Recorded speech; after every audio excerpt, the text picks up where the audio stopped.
মানুষের জিন্দেগির সবচেয়ে বেশি পরিবর্তন নজরের বরকত, চোখের বরকত।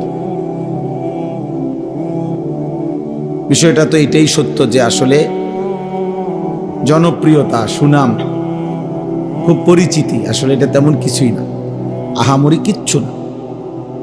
আখেরাতের বিবেচনায়, পরকালের বিবেচনায়, আখেরাতের হিসেবে জনপ্রিয়তার কোনো 2 পয়সাও মূল্য নেই।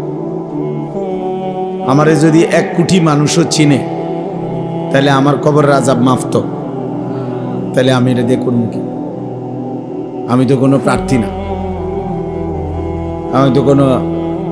আমার তো কোনো মার্কা নাই, তাহলে দুনিয়াবি কোনো পদ পদবীরও আমি প্রার্থী না, তাহলে আখেরাতেও তো আমার কবরের আযাব মাফ হবে না। আমারে যদি 1 কোটি মানুষ, 10 কোটি মানুষও চিনে, আপনাদের কারো কবরের আযাব মাফ হবে? তাহলে আমার পরিচিতি দিয়ে আপনার কি লাভ?